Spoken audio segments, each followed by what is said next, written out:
Hola, mi nombre es Naomi Valadez, alumna de cuarto semestre de la carrera de Medicina de la Universidad Autónoma de Baja California, y el día de hoy les voy a explicar acerca de la exploración física de los pares craneales para la materia de propedéutica médica.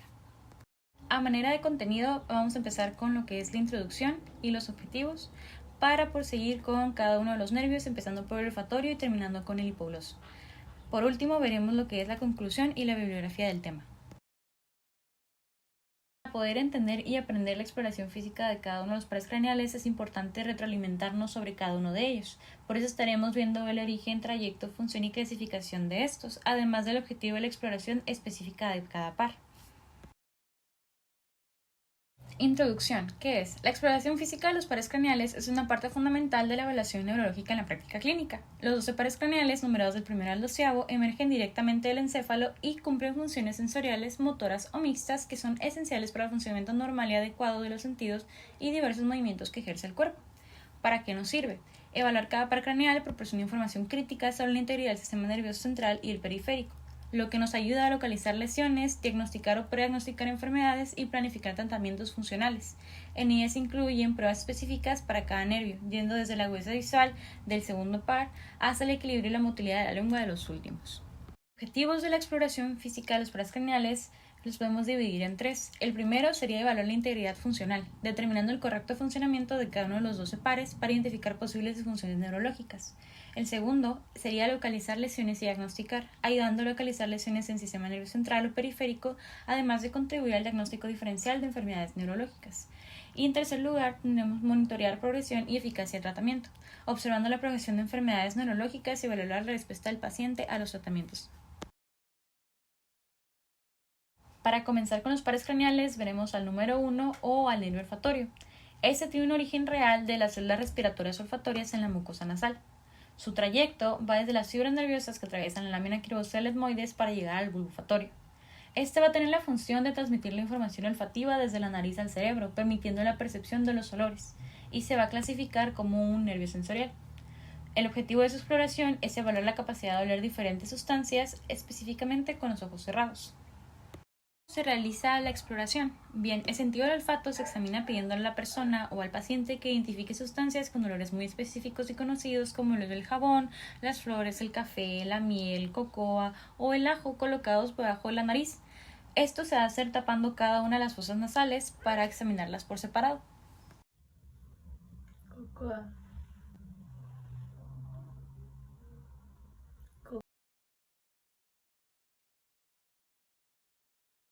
Continuando con el siguiente par, tenemos al nervio óptico, el cual su origen va a ser de las células ganglionares de la retina y va a seguir un trayecto de las fibras nerviosas que van a formar el nervio óptico, atravesar el canal y se van a unir en el quiasma óptico, donde algunas de estas fibras se van a cruzar. Su función es transmitir la información visual desde la retina al cerebro y se clasifica como un nervio sensorial. El objetivo de su exploración es el examen de la agudeza visual, el campo visual y el fondo de ojo. ¿Cómo se realiza la exploración? La agudeza visual se examina pidiendo a la persona que lea un panel visual o un ototipo desde cierta distancia. Para explorar lo que es el campo visual o la visión periférica, se le indica al paciente que mire hacia adelante mientras el médico mueve gradualmente los dedos hacia el centro del campo visual, desde arriba, abajo, izquierda y derecha. Y se le pide al paciente que diga en el momento en el que ve por primera vez el dedo. Por último, en el fondo de ojo, en la detección de la luz, se aplica por medio de la detección de la luz que se comprueba dirigiendo una luz intensa como la de una linterna al interior de cada una de las pupilas en una habitación oscura.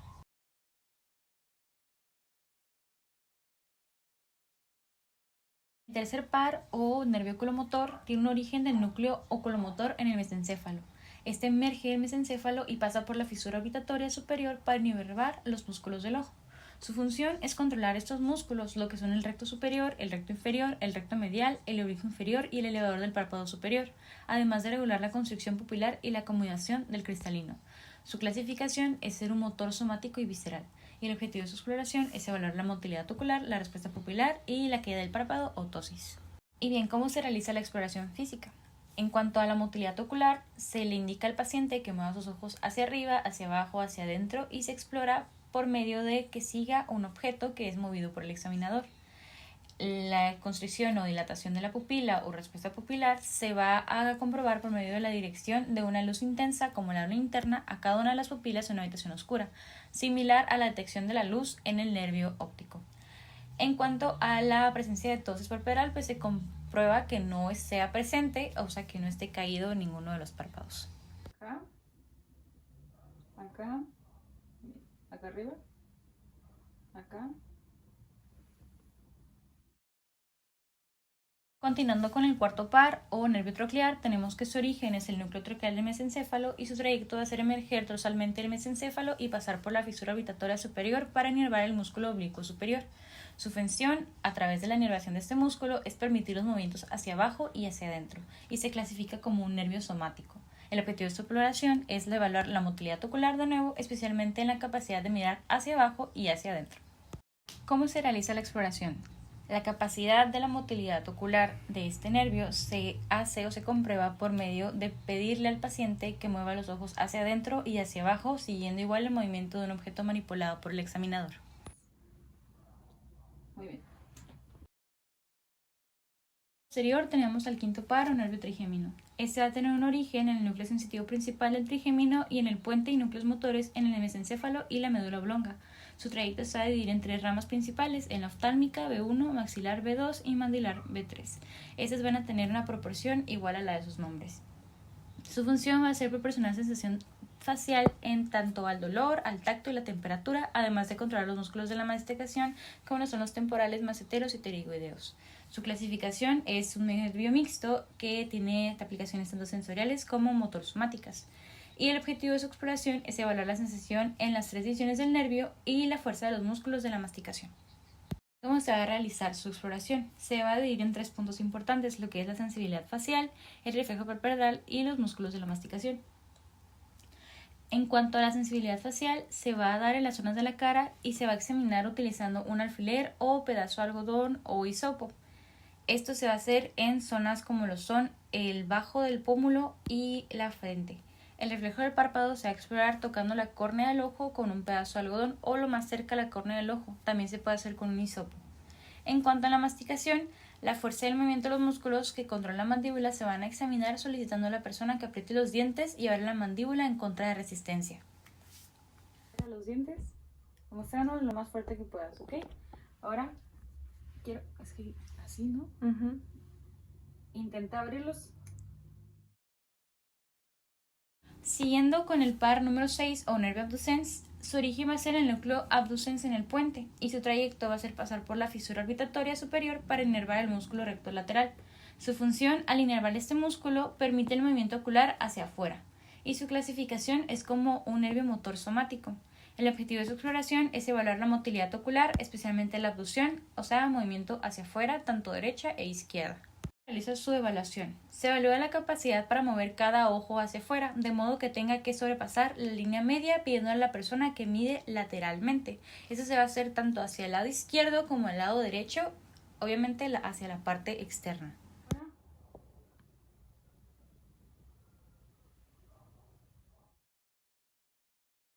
Continuando con el séptimo par o el nervio facial, este va a tener un origen en el núcleo motor facial en el puente, en el núcleo salivatorio superior y en el núcleo del tracto solitario. Va a pasar por el conducto auditivo interno y el foramen estilomastoideo para inervar los músculos de la expresión facial y las glándulas salivales. Su función es controlar los músculos de la expresión, secreción de las lágrimas de saliva y la percepción del gusto en 2/3 anteriores de la lengua. Este tiene una clasificación mixto, siendo tanto motor somático como visceral y sensorial. El objetivo de su exploración es evaluar la simetría de la cara, la fuerza de los músculos faciales y el gusto. Y ese nervio es especialmente importante en cuanto a los SBs porque es donde podemos identificar si hay una simetría en la cara o si hay una parálisis facial o hemiparestesia. ¿Cómo se va a realizar la exploración? Bueno, en cuanto a la fuerza muscular y la simetría, se va a examinar por medio de la capacidad de mover la cara, pidiendo a la persona que sonría, que abra la boca y muestre los dientes o que cierre los ojos apretándolos, donde vamos a verificar la fuerza muscular, además de que haya una simetría a la hora, por ejemplo, de sonreír o de que nos muestre los dientes. Para examinar el sentido del gusto se utilizan sustancias dulces como el azúcar, ácidas como el limón, saladas y amargas como el ácido acetilsalicílico o el aloe, para determinar si el gusto está intacto. Los dientes, mostrándolos lo más fuerte que puedas, ¿ok? Ahora, es que así, ¿no? Intenta abrirlos. Posterior vamos a tener al octavo par o al nervio vestíbulo coclear. Este va a tener un origen en los ganglios vestibulares y cocleares en el oído interno. Va a pasar por el conducto auditivo interno hacia el cerebro. Y su función va a ser transmitir información auditiva y de equilibrio desde el oído interno al cerebro. Este va a tener una clasificación sensorial y su objetivo en la exploración es evaluar la audición y las pruebas de equilibrio, especialmente como la prueba de Romberg. ¿Cómo se va a realizar la exploración? En cuanto a la audición, se va a explorar haciendo sonar un diapasón o bien con ayuda de auriculares por los que se hagan llegar una serie de distintas frecuencias como tonos y volúmenes, y estas se va a englobar en lo que es la audiometría. En cuanto al equilibrio, se va a examinar pidiéndole a la persona que camine pisando sobre una línea recta.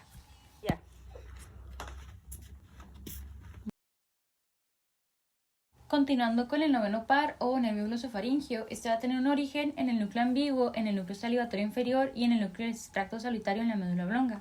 Su trayecto va a ser pasar por el foramen yugular, yendo hacia la lengua y la faringe. Este va a cumplir una función en el cual proporciona sensación y gusto en el tercio posterior de la lengua. Esto lo va a hacer en conjunto con el facial, que es el que controla los 2 tercios anteriores. También controla la deglución en conjunto del nervio vago o el décimo par y la secreción de la saliva.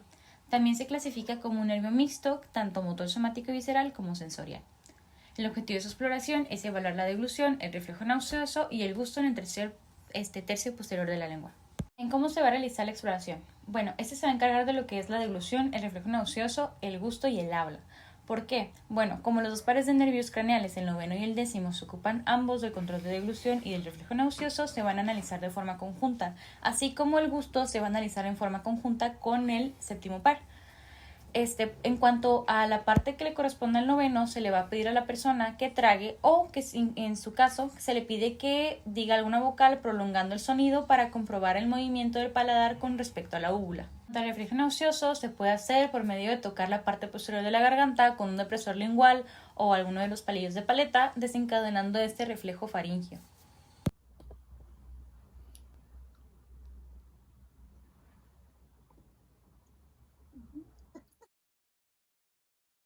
Posterior tenemos al décimo par o al nervio vago. Este va a tener un origen en el núcleo ambiguo, núcleo dorsal del vago y núcleo del tracto solitario en la médula oblonga. Su trayecto va a ser pasar por el foramen yugular y se va a distribuir ampliamente por el tórax y el abdomen. De hecho, justamente eso es lo que hace que se llame vago, que viene el latín vagus, que significa que deambula por más partes, siendo el único de los nervios de los pares craneales que va más allá de la cara y del cuello. Su función es controlar la musculatura del paladar, faringe, laringe, regular funciones viscerales en el corazón, pulmones y en el sistema digestivo, además de proporcionar sensación en la faringe y laringe. Su clasificación es un nervio mixto, es motor somático y visceral, además de sensorial, y su objetivo de la exploración es evaluar la fonación, la deglución y el reflejo nauseoso. Para realizar su exploración. Bien, como ya les comenté, igual que el noveno, comparte las funciones de deglución, reflejo nauseoso y el habla. En ese también se puede hacer lo que es el reflejo nauseoso por medio de un depresor lingual, además que en cuanto al habla se le pide a la persona que hable para comprobar si su voz es nasal, o también se puede hacer una prueba del movimiento del paladar. En cuanto al control de los músculos y de algunos órganos internos, esta función no se evalúa como parte de la exploración de los pares craneales. Entonces, su exploración se concentra en lo mismo que el noveno par, que es la deglución, el reflejo nauseoso y el habla. Boca grande. Di, hola, mi nombre es. Hola, mi nombre es.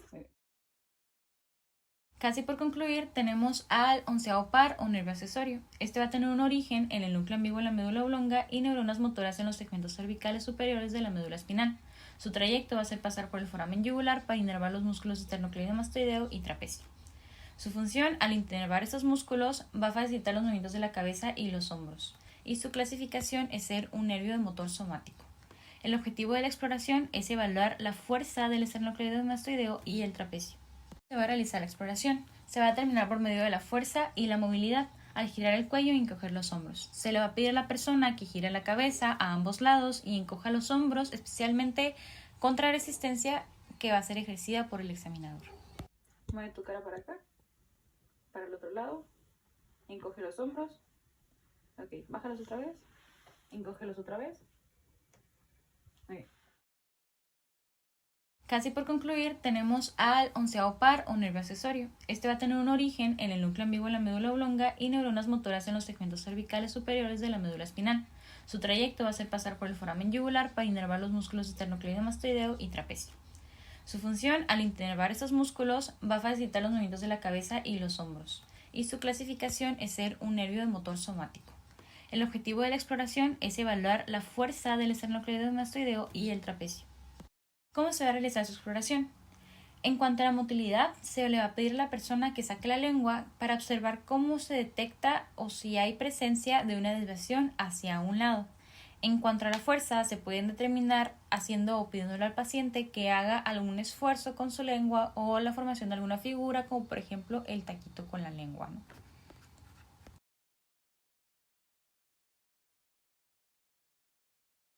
Para finalizar, me gustaría agregar como conclusión que la exploración física de los pares craneales es un componente fundamental en la evaluación neurológica, proporcionando información vital sobre la integridad y el funcionamiento del sistema nervioso para ayudar a diagnosticar o prediagnosticar diversas enfermedades neurológicas, detectar anomalías de manera temprana y monitorear la progresión de enfermedades y la eficacia de los tratamientos aplicados.